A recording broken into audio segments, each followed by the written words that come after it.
Добро утро, Бранко, се слушаме. Добро утро до тебе, добро утро до екипата која ще реализира денешната емисија и секако до нашите гледачи. Ја најави темата, актуелна е во контекст на денешниот ден, меѓународниот ден за заштита на правата на потрошувачите. Облека, апарати за домаќинство, храна, книги, парфеми. Граѓаните според последните податоци потрошиле милиони евра купувајќи на интернет. Во првите 9 месеци од 2021 година забележан е раст на онлайн трговијата за 84,5% во однос на истиот период во 2020-та, што најмногу се пазарало онлайн. На што треба да се внимава кога станува збор за купувањето преку интернет и која е предноста и за трговците, но и за купувачите? Е тема која што ова утро ја отвараме со Виктор Стојковски, генерален секретар на Асоциацијата за е-трговија. Виктор, добро утро и благодарам за позитивниот одговор за гостување во Македонија на утро. Добро утро на гледачите на македонска телевизија. Војниот конфликт во моментов Украина, Русија ни ги тргна мислите од ковид пандемијата, но секако ја живееме 2 години. Оно што мене ме интересира според податоците кои што ги имате, колку пандемијата ги натера трговците да размислуваат поинаку, продавајќи ги своите производи и пласирајќи ги на интернет? Така, како што кажавте, веќе живееме 2 години, веќе не само што ги натера, туку и ги адаптира на новата ситуација и се со цел да голем дел од нив и обстанат, а дел од нив ги зголемат нивните профити. Преголем дел од компаниите на некој начин се приспособија ради тоа што мора да се приспособат, се со цел да ја преживеат оваа светска здравствена криза која се појави пред нас изминативе години. Дел од нив искористија процеси на дигитализацијата, ги дигитализираа процесите внатре во компаниите, со тоа што заштедија многу ресурси на вработените, бидејќи ги автоматизираа самите процеси и добија многу повеќе време за попродуктивна работа на своите вработени. Дел од нив, кои што доаѓаат од e-commerce секторот, пак се насочија кон целосно онлайн продавање, со тоа што почнаа да нивните производи и услуги кои претходно ги нуделе физички достапни за нивните купувачи, да ги постават онлайн и да продолжат да ги продаваат истите онлайн. Тоа е навистина добро, ради тоа што на некој начин светската пандемија го забрза растот на е-трговијата. Ова што се случува денес, очекувано беше да се случи некоја година после 2021 и 2022 година, но ете, светската пандемија даде некој природен бустер за тоа да се случи побрзо. Почнавме разговорот со податок дека 2021 за нешто повеќе од 80% има раст на онлайн трговијата.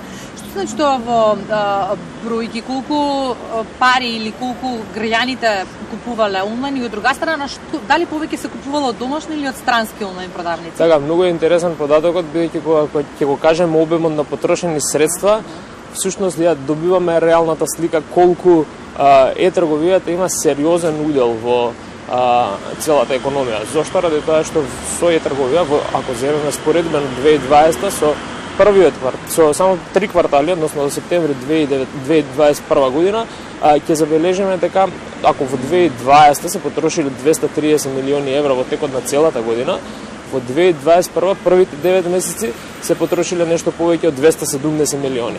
Тоа што значи? Тоа значи дека за само 9 месеци не само што сме ја надминале 2020, туку и повеќе за 30-40 милиони се потрошени онлайн. Ова е доста интересен податок ако се земе дека македонците ги променија навиките и почна повеќе да купуваат од македонските е-трговци.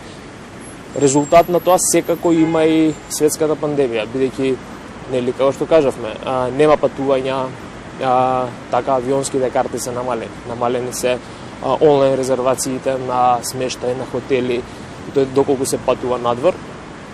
Но доброто во оваа ситуација е што не е паднат обемот на е-трговијата, туку баш напротив, е поголем обемот, односно се потрошени повеќе пари, тие пари се слеани кон македонските е-трговци, што е посебно добро и за македонската економија. Од друга страна пак е мотив за македонските е-трговци да продолжат да ги креираат позитивните навики кон нивните купувачи, бидејќи тука треба да се работи и да се задржат овие суми, овие вредности на потрошени средства од македонците кон македонците и по завршување на пандемијата. И што најмногу се купувало онлайн? Зашто македонците најмногу сакаат да трошат пари на интернет? Така, според нашите истражувања кои ги правевме и сеопфатни извештаи, најмногу се купува облека, вклучувајќи и спортска облека, како втора категорија, значи втор сегмент е спортска опрема, додека пак од трет надоле доаѓаат и електроника, доаѓаат препарати за домаќинство и така натака. Но првите два, односно спортска облека, спортска облека и спортска опрема се повеќе од 60% од вкупниот дел на тоа што се купува. Денеска е меѓународен ден за заштита на правата на потрошувачите, па во тој контекст и следното прашање. Интернетот секако носи многу предности, но од друга страна и ризици за кои што треба да сме свесни. Кои се информациите во однос на злоупотребата на правата на потрошувачите и од друга страна што се треба да знаеме и на што се треба да бидеме подготвени пред да пазариме онлайн? Така, првично треба сите како граѓани, како луѓе да бидеме свесни дека мора да внимаваме од каде купуваме. Тоа и ако направиме метафорички приказ, тоа го истото важи и за физичката трговија, не само за онлайн трговијата. Зошто? Ради тоа што мора да се запознаеме од каде купуваме, од кои трговци купуваме, дали тие се регистрирани или не се регистрирани трговци, за притоа да знаеме дека нашите права ќе бидеме заштитени како потрошувачи само ако претходно сме едуцирани и знаеме од каде правиме нарачки. Од една страна, ние како асоциација многу во изминатиот период, кога зборам многу, значи стварно многу, работевме на намалување на сивата економија. Пробуваме да влијаеме до секој еден граѓанин, да допре нашата порака дека кога се купува онлайн, треба да се купува од регистрираните трговци. Не треба да се купува од Facebook продавачите, кои при тоа се некакви нерегистрирани субјекти, бидејќи трговијата е многу повеќе од Facebook продавањето. Зошто? Ради тоа што сите поплаки што дошле до нас како асоциација за трговија не се поплаки кои дошле од купен од регистрирани трговец.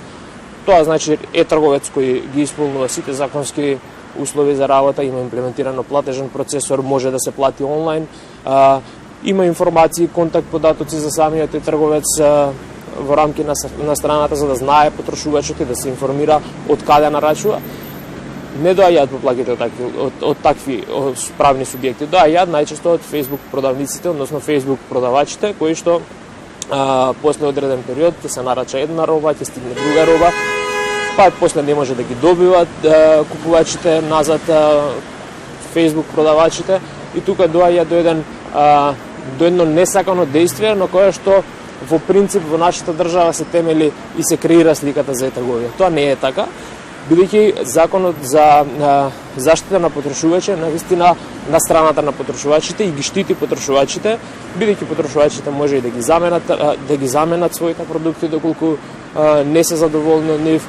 По закон им следува и целосен поврат на средствата, секако доколку не се задоволни, но за тоа да може да се повикаат на законот и да може да го направат тоа, потребно е да има некаков документ од каде ја направиле нарачката, да знаат кој правен субјект стои позади таа нарачка. Кога зборам документ, се мисли или на фактура или на одредена потврда која што добиваат за правниот субјект, фискална сметка доколку не се плати продуктот онлайн и така натаму. Тоа значи дека пазарењето единствено преку регистрирани онлайн продавници може да биде гаранција за заштита на правата на потрошувачот? Па праксата тоа го говори, заради тоа што законот е навистина на страната на потрошувачите, но доколку од другата страна стои правен субјект, доколку од другата страна стои лице кое што ние не знаеме кое е тоа лице и не можеме да дојдеме до тоа лице, едино место каде што може да се пожалат купувачите е Министерството за внатрешни работи и секторот за криминал, за сајбер криминал, бидејќи на некој начин се онлайн измамени.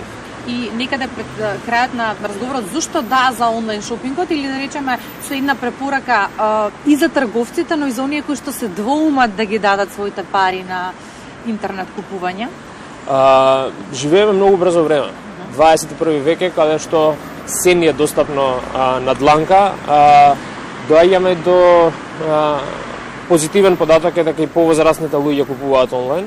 доаѓаме до време каде што доаѓа и промена на генерација, каде што светот се движи многу брзо, каде што мора едноставно да се приспособуваме на новите трендови, тоа да го правиме. Е-трговијата ни го нуди токму тоа, односно ни нуди можност за брзо купување, ни нуди можност за сигурно купување, ни нуди можност за заштита на нашето време, кое што не го губиме при барање на паркинг, кое не го губиме при плаќање на паркинг, при дополнителни трошоци кои произлегуваат од физичкиот шопинг. Во однос на како порака за трговците, би ги советувал да продолжат во градењето на позитивни навики за купувачите, бидејќи само така ние можеме да изградиме едно општество, дигитално општество кое што ќе биде темел на позитивни навики, на позитивни пракси, бидејќи нашиот народ се темели на искуство, односно очекувањата и сите следни постапки ги темели врз база на претходно искуство. Од таа причина мислам дека ниту едни пари, односно ниту една направена транзакција не вреди доколку потрошувачот од другата страна не е задоволен. Благодарам за разговорот во Македонија. Ви благодарам на поканата. Новото време, новото брзо модерно време ни носи и многу поинакви начини на функционирање и прилагодување кон истите. Еден од тие е и онлайн шопингот. Оно што можеме да го заклучиме на крајот, Бранко, од разговорот е дека единствено пазарењето преку регистрирани онлайн продавници ни нуди можност да ги заштитиме своите права како потрошувачи. Имаме ли прашања? Немаме прашања, враќајте се во редакција, времето не ви е баш пријатно ова утро. Благодариме Кристина Талеска, Големтева беше на терен, заедно со Виктор Стојковски, генералниот секретар на Асоциацијата за е-трговија во Македонија.